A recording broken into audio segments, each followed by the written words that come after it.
Chainlink lance son stacking. Alors est-ce que c'est bullish pour le projet ou c'est tout simplement un événement random? Eh bien on va voir ça tout de suite dans cette vidéo. Petit point rapide sur ce que c'est Chainlink. Chainlink c'est un oracle et son taf c'est tout simplement de venir distribuer des informations en direct aux différents projets dans la crypto. Il est majoritairement utilisé dans la DeFi pour donner un prix fiable. Depuis un petit moment on savait déjà qu'ils avaient prévu de lancer un système pour faire du stacking.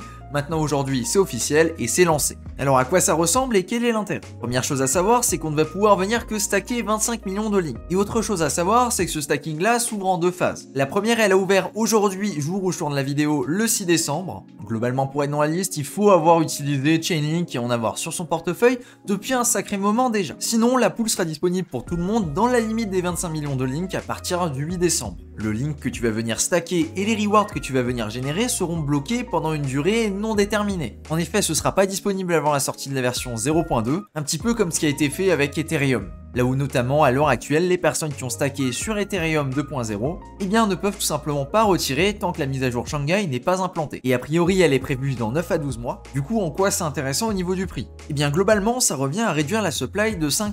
Parce que les personnes qui vont venir stacker seront incapables de venir retirer leurs fonds avant 12 mois. Et que dans les prochaines mises à jour, il y aura probablement encore plus de fonds qui pourront être stackés. Ce qui va se passer, c'est globalement qu'on va venir réduire la supply du link. Alors pas officiellement, mais officieusement. Et ça me fait beaucoup penser à ce qui s'est passé avec Ethereum 2.0, on est quasiment sur le même concept. Au moment là où je tourne la vidéo, pour la community pool, il y a 8 millions sur les 22 millions qui ont été stackés. Et si tu te poses la question là où sont passés les 2,5 autres millions, c'est tout simplement qu'ils ne sont pas dans une community pool mais qui sont dans une autre pool. Et le pourcentage d'intérêt annuel est à 4,75.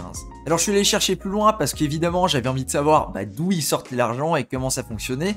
Si c'était des frais de transaction ou autre, ou alors si c'était directement du link qui était émis comme ça. Et dans cette première version, c'est écrit les rewards, elles viendront directement donc des émissions de link. C'est donc de la supply qui est rajoutée. Autre chose à noter dans la documentation, je sais pas si je l'avais dit tout à l'heure ou pas, mais il y a 5% de la supply qui circule à l'heure actuelle, qui est donc dans la pool avec ses 25 millions de links. Et au total, quand tu auras toute la supply qui sera disponible, ça représentera seulement 2,5%. Et ils ont pour objectif de faire scaler ça jusqu'à 75 millions de links bloqués dessus. Maintenant, est-ce que ce genre d'événement-là, c'est bullish ou pas? Eh bien, dans un sens, oui.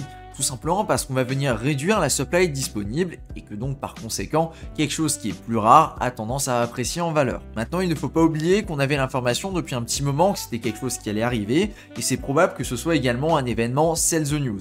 C'est-à-dire qu'à partir du moment où ça arrive, les gens vont commencer à vendre parce que les gens attendaient que cet événement-là arrive avant de vendre. Au long terme, c'est clair que c'est bullish parce qu'on va venir réduire la supply. Et surtout que ça va venir donner une autre utilisation au link qui autrement est majoritairement utilisée par des développeurs. Maintenant, si je devais te donner mon avis, clairement, je pense que ça n'en vaut pas le coup de venir bloquer son link pendant un an et encore on n'a pas la confirmation, c'est juste des estimations, pour pouvoir venir espérer récupérer 5% de link. Comme tu l'as compris ces derniers mois, en général, l'objectif c'est d'être agile. Et là, pour le coup, si tu viens bloquer là-dessus, malheureusement, t'es pas du tout agile et t'es bloqué, t'es obligé de subir. Et si l'envie t'en prend de venir stacker ton link, eh bien il y a une autre pool qui par exemple pourrait être assez intéressante, ce serait entre autres celle Link W Ethereum, directement sur Uniswap avec à l'heure actuelle environ 30% d'APY.